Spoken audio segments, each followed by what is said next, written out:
नमस्कार। जिस तरह घटनाएँ आ रही हैं, बहुत ही निंदनीय है। अगर इसी तरह घटनाएँ होती रहीं, तो पतियों का भरोसा पत्नियों से बिल्कुल हट जाएगा। जैसे कुछ समय पहले एक बहुत ही वायरल न्यूज़ थी, आपने देखा होगा ज्योति मौर्य और आलोक मौर्य की। आलोक मौर्य पढ़ाता-लिखाता है और ज्योति मौर्य को एसडीएम बनाता है और एसडीएम बनाने के बाद में ज्योति मौर्य आलोक मौर्य को छोड़ देती हैं। उन्हें छोड़ने का फैसला कर लेती हैं। और यही नहीं, आप चाहे राजा रघुवंशी का केस देख लीजिए, बहुत सारे ऐसे केस हैं कि ये सारे केस देखने के बाद में बिल्कुल भरोसा उठ जाता है। इसी तरह एक मामला गोंडा जिले के मोतीगंज से आता है। वहाँ पर बेहद गरीब परिवार होता है। पड़ोसियों के अनुसार इतना गरीब होता है कि उसके यहाँ सब्जी आ पाना मुश्किल होती है। शाम की सब्जी किसी तरह आती है। उसी घर में एक लड़का होता है जिसका नाम होता है राजेश वर्मा। मीडिया रिपोर्ट्स के अनुसार राजेश वर्मा की शादी करीब 10 साल पहले होती है। 10 साल पहले शादी होती है, घर में बहू आती है।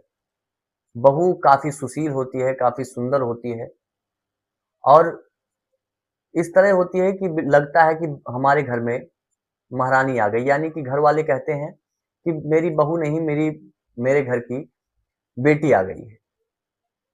समय बीतता जाता है, उसके बाद में बहू इच्छा ज़ाहिर करती है पढ़ाई करने की। राजेश कहता है ठीक है, किसी तरह मैं पढ़ाऊँगा। इतनी गरीबी में भी राजेश उसका एडमिशन करवाता है एएनएम में। और इतनी गरीबी के बावजूद ये समझ लीजिए कि घर में सब्जी नहीं आती थी, लेकिन उसका पेन ज़रूर आता था। किसी तरह स्थितियाँ चल रही थी। एक समय ऐसा आया कि राजेश के पास पैसे नहीं थे। राजेश घर से पंजाब चला गया। एक लोहे की फैक्ट्री में काम करने लगा। लोहे की फैक्ट्री में काम करता था और अपने पत्नी को यानी कि जो घर की बहू थी, उसको पैसे देता था, वो अपनी फीस देती थी, अपना खर्चा देखती थी। क्योंकि आप भी समझते हैं कि अगर कोई पढ़ाई करेगा, तो बाहर ही करेगा। उसे बाहर छोड़ा गया, बाहर पढ़ाई कर रही थी, तो बाहर का भी खर्चा काफ़ी ज़्यादा होने लगा। यहाँ से फिर कुछ दिन बाद पंजाब से वापस आता है और उसके पास पैसों की जब कमी होती है और डिग्री बिल्कुल फाइनल होने वाली थी, यानी कुछ महीने बचे थे।